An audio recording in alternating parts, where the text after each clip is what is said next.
സെമിഫൈനലിൽ ലക്ഷ്യം വെച്ചുകൊണ്ട് 14 കൊലക്കൊമ്പന്മാർ നേർക്കുനേർ പടയുണ്ട്.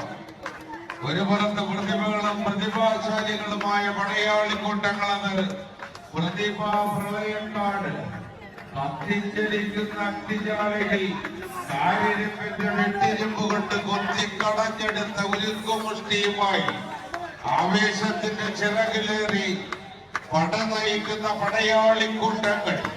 അത് പ്രതിഭാ പ്രളയക്കാണെങ്കിൽ മറുപുറത്ത് കിങ്സ് പറവൂർ.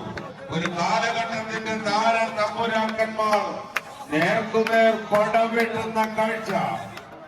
4ഓളം കുങ്കിയാനകളും മയക്കുവെടി സംവിധാനങ്ങളും മറ്റ് സാങ്കേതിക സംവിധാനത്തിന്റെ എല്ലാം നടുവിൽ നിന്നുകൊണ്ട് കൊമ്പ് കുലുക്കി വമ്പ് കാട്ടിയ അതേ അരിക്കൊമ്പന്റെ വമ്പുമായി തന്നെ ഈ പടയോട്ട ഭൂമിയെ പ്രസിദ്ധിക്കുന്ന പോരാട്ടം പടുത്തുയർത്തുവാൻ കിങ്സ് പറവൂർ, രജിൻ പറവൂരും സംഘവും കൈയടിച്ചതാണ് ചെയ്തിരിക്കേണ്ടുന്ന പോരാട്ടം.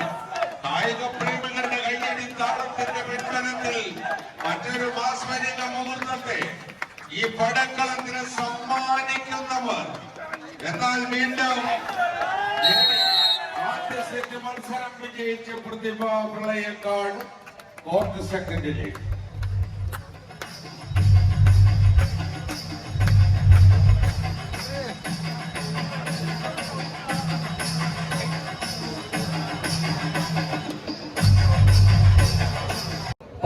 ദിവസത്തെയും പ്രായപൂർത്തി ആയ ഫോറമാൾ ഇന്ന് ഇവിടെ സംഘടിപ്പിച്ചിരിക്കുന്ന ഈ അഖില കേരള വടംവലി മത്സര മാമാങ്കത്തിന്റെ കൊട്ടിക്കലാശത്തിലേക്ക് നടന്നു കയറുവാൻ ഒരിക്കൽ കൂടി അവസരം പാർത്തുകൊണ്ട് 2 അതിരഥന്മാരും മഹാരഥന്മാരും കളിക്കളത്തിൽ കണ്ടുമുട്ടുന്നു. Please please.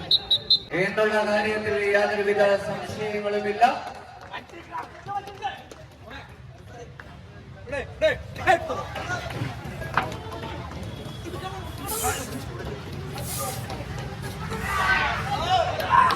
രണ്ട് അതുല്യ പ്രതിഭകൾ എല്ലാവരുടെയും കവളിൽ മറുകാണെങ്കിലൂടെ കവളിൽ മസിലുള്ള ചേട്ടുന്ന 1-ാം നമ്പറിൽ സാക്ഷാൽ അരുൺ തെക്കുമലയെ കൈ പിടിച്ചുകൊണ്ട് ഇതിന്റെ കളിക്കളത്തിലേക്ക് പ്രതിഭാ പ്രളയക്കാണെങ്കിൽ മറുവശത്ത് ആതിരഥനും മഹാരഥനുമായ രജിൻ പറവൂർ. സാക്ഷാൽ രജിൻ പറവൂർ അരങ്ങുന്ന കാഴ്ച എന്നാണ് ലാറ്റിൻ പഴമൊഴിയെങ്കിൽ ആ ലാറ്റിൻ പഴമൊഴിയെ കൂടി തിരുത്തി കുറിച്ചുകൊണ്ട് അരുൺ തെക്കുമല എന്ന ഒറ്റ കൊമ്പനെ കൂടി കൂട്ടുപിടിച്ചുകൊണ്ട് കളിക്കളത്തിന്റെ മൈൽസ്റ്റോണുകളായി മാറിക്കൊണ്ട് പ്രതിഭാ പ്രളയക്കാട് എന്ന ചാമ്പ്യൻ പോരാളികൾ കൈയടിച്ച് മാത്രം സ്വീകരിക്കുക. സെമി ഫൈനലിലേക്ക് മാർച്ച് ചെയ്യുന്ന ടൂർണമെന്റ് 8ാം സ്ഥാനവുമായി കിങ്സ് പറവൂർ കളിക്കളത്തോട് വിട പറയുന്നു. ഒരു കൈയടി നൽകിയ ടീമിനെ യാത്രയാക്കുക. പങ്കെടുത്ത മത്സരങ്ങൾക്കായി റിവർ സ്പാനി ഏരിയ